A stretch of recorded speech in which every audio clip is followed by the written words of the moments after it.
Okay, good afternoon everybody. My name is Gianmaria Bullegas and I'm one of the co-founders of Perpetual Labs. Today I would like to introduce Cloud System Factory, a continuous integration framework for the design and validation of cyber-physical systems. CloudSF is a collaborative project between Perpetual Labs, the RIS Research Institute and Linköping University in Sweden, and the University of Lincoln and the CIPHRE Center in the UK. At this point, CloudSF is at the very early stages of development. It's effectively just a concept.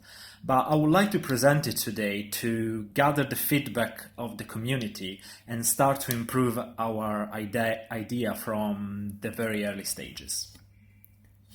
So the presentation today is going to follow this structure. First of all, I'm going to introduce the OM simulator and the VVDR methodology developed by the RIS Institute. Then I'm going to present the quantification of uncertainty toolbox for engineering developed by the CIPHRE Center. Then Manu is going to talk to us about the last mission scenario, which is going to be our use case for this project. And then at the end, I'm going to try to wrap it all up and present the CloudSF framework. Okay, so let's get started with the OM simulator. Okay, so the OM simulator has been developed as part of the OpenCPS project sponsored by CIPHRE and is currently supported and further developed by the RIS Institute and the Open Source Modelica Consortium. It is part of the Open Modelica open source environment, but is also available as a standalone application without any dependency on the Modelica language or the Modelica compiler. So let's start with a little bit of motivation. And the problem is that for the design of cyber-physical system, although component level and simulations are available, it is very difficult to integrate them into large-scale system-level simulations. This is because each discipline, essentially electrical, mechanical, software, usually uses their own approaches and dedicated tools for modeling and simulations. To tackle some of these challenges, the FMI standard and the SSP standard have been developed as a standardized exchange format for behavioral models and to improve the interoperability of domain-specific simulations. And the OM simulator is essentially a composite modeling and co-simulation environment which supports large-scale system simulation leveraging precisely the FMI and the SSP standard. Essentially what happens is that component models can be exported from the respective discipline-specific tools using the FMI standard as functional mockup units. These functional mockup units are then imported into the OM simulator environment and then connected together to create a system-level model and simulation using a suitable master algorithm. The OM simulator can be accessed through a graphical user interface where input-output ports from the various FMUs can be connected. They can be grouped into buses, and FMUs can be parameterized and composed. It supports scripting with Python, Lua, and Open Modelica, and it also supports C APIs for integration with third-party applications. And now let's move on to the VVDR methodology, which stands for Virtual Verification of Designs Against Requirements. This is an approach for combining traceability of digital artifacts with requirements verification in a simulation environment. And is being developed by the RIS Research Institute in collaboration with the Open Source Modelica Consortium under the CIPHRE Embrace project. And essentially, we know that seamless tracing of the requirements and associating them with the models and the simulation results which are contained in the different digital artifacts is one of the main challenges of systems engineering. The way that the VVDR methodology approaches this is that traceability is supported using OSLC specification standards combined with Git version control system, which allows to trace all operations done on digital artifacts. And all the traceability data is stored in a graph database, which can be queried to support several activities such as impact analysis, variation handling, verification and validation, etc., and for generating various types of reports. So the basic concepts of the VVDR methodology are captured in the VVDR library, and this is composed of the following elements. The requirements, of course, pretty self-explanatory, and which can be captured in different formats. Then you have a scenario, and this is really a representation of a specific mission scenario which the requirements apply to. Then you have a design, which is an implementation or a variant of a specific design concept for the system of interest. And then you have the verification model, which is really the combination of a particular set of requirements and a particular design and mission scenario to which those requirements apply, and that needs to be simulated to verify that design. So using this approach, it means that the VVDR library effectively enables to combine traceability with requirements verification in an integrated simulation environment, providing improved supports for requirement verification throughout the entire development process. Okay, and now let's talk about Qt. So first though, let's introduce the HeartRe Center. The HeartRe Center is a UK Center of Excellence in high-performance computing, data analytics and artificial intelligence for industrial applications, and it has strategic partnership with IBM Research and Atos. So a little bit of motivations on Qt. So we know that high-fidelity encode simulations like FEA or CFD can take up to 1 hour CPU time for each real-time second of behavior predictions. This is too expensive to be used in the early stage of design to do trade-off analysis or uncertainty quantification or design optimizations. And another big problem is that uncertainty is naturally a part of our models. It stems from limitations in measuring, manufacturing, and from numerical artifacts. But this is particularly a problem for large composite system simulations because the uncertainty quantification can rapidly get out of control due to uncertainty propagations and essentially undermine our confidence in the results of these large-scale simulations. So to tackle these problems, the HeartRe Center and IBM Research have developed the Quantification of Uncertainty Toolkit for Engineering, Qt. And this is a machine learning-based software environment which is used to build surrogate models of complex encode simulations in a simpler, cheaper, and faster way compared to other state-of-the-art machine learning techniques.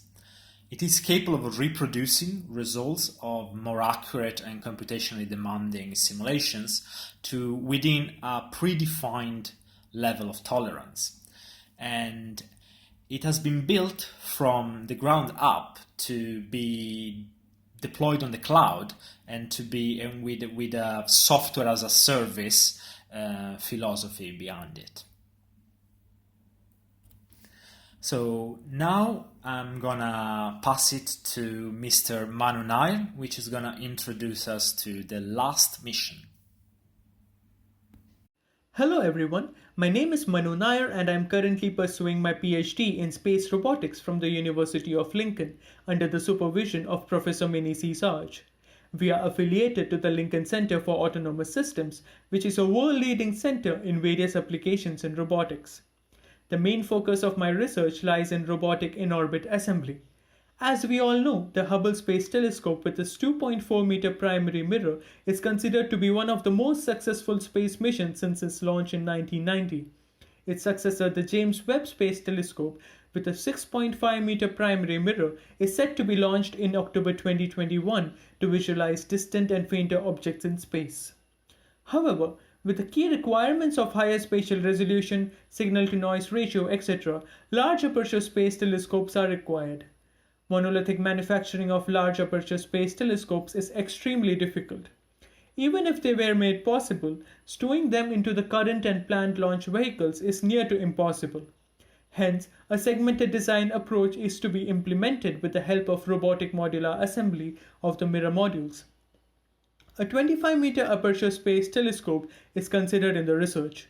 The primary mirror is divided into 18 primary mirror segments. Each primary mirror segment is made up of 19 primary mirror units. The total mission scenario would thus have 342 primary mirror units to be assembled by pick-and-place operations carried out by an autonomous robotic system. The preliminary robotic architecture selected is of a 5 degrees of freedom endeavor and walking robot, or e-walker, which draws inspiration from the Canadarm2 and the European robotic arm. The robotic architecture would have capabilities to walk around the base spacecraft and truss via the pre-designed connector points and would be able to assemble or repair the farthest primary mirror unit in the system. CAD design of the e-walker along with dynamic simulations, controller design, and the stress analysis have to be performed as part of my PhD research. The electromechanical system interface for the assembly of large aperture space telescopes is shown, where multiple e-walkers are seen working in collaboration to achieve the desired goal. Dynamical simulation of the e-walker's motion over one cycle is produced using the MATLAB and Simulink platform. The dynamical model along with the control architecture is fed into Simulink with the desired joint parameters as the input. Results show the successful tracking of the joint angles and velocities within the joint torque limits. To conclude, the robotic assembly of large aperture space telescopes in orbit is a highly innovative space mission which poses significant computational and systems engineering challenges. We believe a cloud-based platform like CloudSF would be very well suited to support the model-based design, simulation, and verification of the e-walker for the mission scenario. Thank you. Okay, now let's try to wrap things up and to introduce the CloudSF platform. So we know that the challenge of model-based systems engineering is to implement digital continuity between the data stored in the different digital artifacts. And this continuity needs to be created in the 3 dimensions of systems engineering, across disciplines, throughout the life cycle, and along the supply chain. So let's see how we are thinking about this. So if we take, for example, the 4 main stages of the design lifecycle, we have the requirements definitions, technical solutions definition, design realization, and then verification. And during these stages, several digital artifacts are created, such as requirements, documents, system architecture models in SysML, CAD files, FEA files, and then simulation data and even experimental data in the verification stage. And these different digital artifacts are manipulated using different tools, and they are owned by different groups and sometimes different companies in an extended enterprise context. So what we are thinking is to have a cloud-based platform that establishes the connection between all these digital artifacts. And the first important element of this cloud-based platform is the knowledge graph. The knowledge graph is an environment where users can define the system ontology using any RDF-based ontology language. And then they can connect that ontology with the data contained in the digital artifacts using a linked data approach and an open standards APIs. And the fact that we're using linked data ensures the fact that there is only a single source of truth in the system, and the use of open APIs and automated updating of the links ensures that we have a way to automatically maintain the traceability between from the requirements to the design files to the simulation data and the verification data. So, and then the next important element is the virtual prototyping and integration environment. And this is an environment where the different component models can be imported as functional mockup units, and then they can be connected together to create a system-level composite model, and that then can be simulated using the OM simulator as the computational engine and the Qt toolbox to solve the problem of the computational scalability and the uncertainty quantification. And this effectively becomes a digital twin of the entire system with end-to-end simulation capabilities. And then we can use the VVDR methodology and an automated testing library to do design requirement verification in this virtual environment for specific mission scenarios. And these automated testing capabilities effectively becomes the tool by which we can start to iterate really rapidly in the design cycle by refine the initial hypothesis, do trade-off studies of different architecture and design and components designs. And this effectively becomes the engine of the continuous integration framework. And this is the base effectively to transition from a waterfall design paradigm to a fully agile design paradigm. And then the third important element of this platform is the digital control dashboard, which is effectively a window for the chief designers, the systems engineers, the project managers to interface with the knowledge graph and the prototyping and integration environment. And they can, because we have this knowledge graph that can be queried using powerful semantic query languages such as SparkQL, then we can use the digital control dashboard to support system engineering and project management activities such as project planning, requirement management, interface management, design structure matrix analysis, model-based design reviews, and so on and so forth.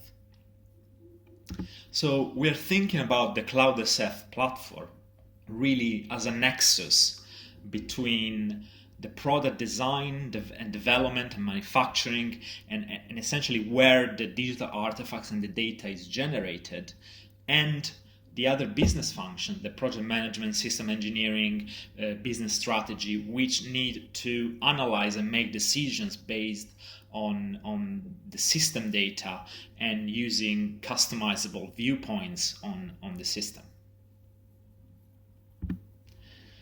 As I mentioned before, we are in the very early stages of development of CloudSF, and our near-term development objectives now are, first of all, to develop a prototype of the platform and the integrated development environment, which we're doing at the moment in collaboration with the Rees Institute, and then demonstrate the feasibility of the integration of OM simulators and Qt in a cloud-based platform. Then demonstrate the feasibility on the integration of the VVDR library in the virtual prototyping environment. And finally, develop the demonstrator for this technology based on the last mission scenario that Manu introduced before. So with this, I conclude my talk. I hope I didn't ramble about too much. Thank you so much for your attention, and I'd be happy to take any question. Thank you.